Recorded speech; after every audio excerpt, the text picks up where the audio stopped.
Thank you, Mr. Chairman. Mr. Herring, would you say that the FBI's investigation and the delivery of documents have been very systematic and principled? Yes, as far as delivery of... So there's no haphazard method of delivering documents? The documents we provided to Congress, sir? Yes. No, I think it's been thoughtful and deliberative. And Okay. Can you tell me why you didn't deliver the documents that the chairman asked for on July the 11th to the committee? You didn't deliver them to the committee. You actually delivered them to another entity, did you not? That's correct. We delivered... Why did you not deliver it to the committee? Well, because those documents contain classified and other sensitive materials and need to make sure they're handled appropriately. All right. So are you willing to deliver all the unclassified documents to this committee? So I think that Yes or no?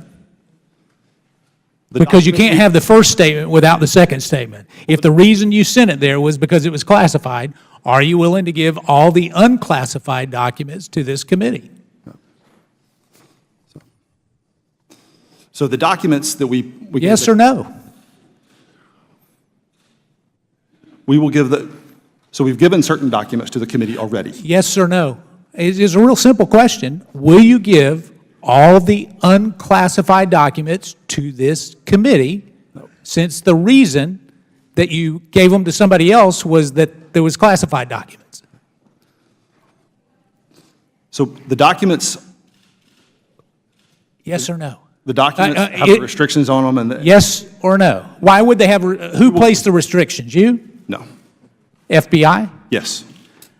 So the answer is you place restrictions, so you're not going to give the unclassified documents to this committee. So we've given this committee access to all the documents through... That's not the question. It's a great answer to a question I didn't ask.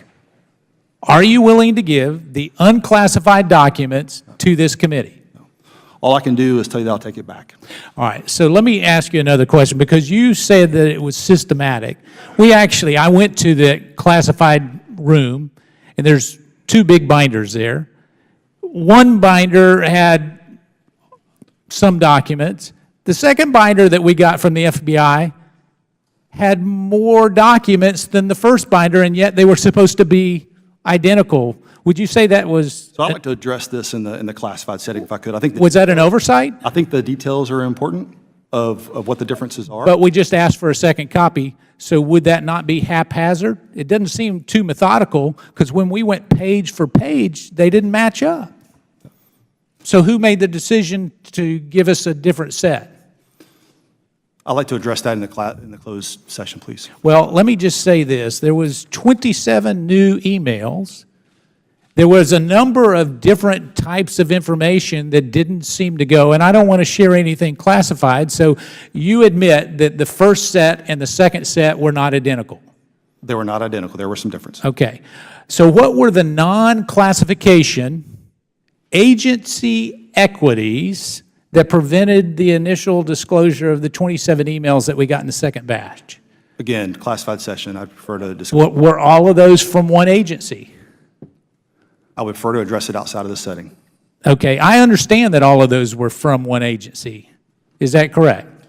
Look, the whole issue is sort of the handling of classified information. So what was the agency? I don't want to get into that here in this setting. I'm happy to answer your question. Well, I have one of the emails that was withheld that said that it was later marked unclassified / CIA use only.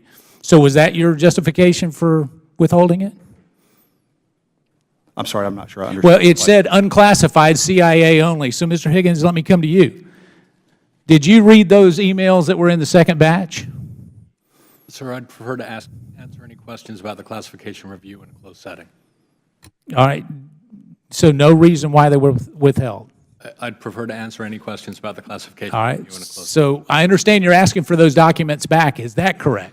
That's not classified. Are you asking for them back? Sir, I'd prefer in a closed session to answer any questions about the classification review.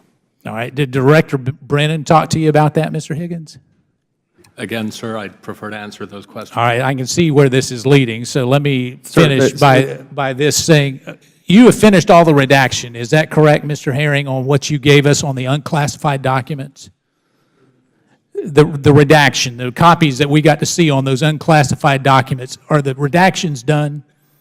For the ones that you all have, yes. All They're right. not So necessarily. will you comply with the federal law to release those in 20 days according to FOIA law? I'll yield back. Sorry, what was the gentleman's answer? What was your answer to that question? The redactions are completed for the ones that are here with Congress, the ones we've released. We're working on the remaining 302s. The PII redactions for the remaining 302s are all in process. Well, what I believe Mr. Meadows is asking is that under FOIA, there's a 20-day requirement to respond to a FOIA request. Now that we know that they're all done, will you release those within the 20-day time frame? So I'm not a FOIA guy. They're not all completed for the other 302s. The Are remainder there any that are completed? I'm sorry? Are there any that are completed? I don't know the status. I don't know the status of all the We'll ones. go into that tomorrow. We've gone past our time. Let's now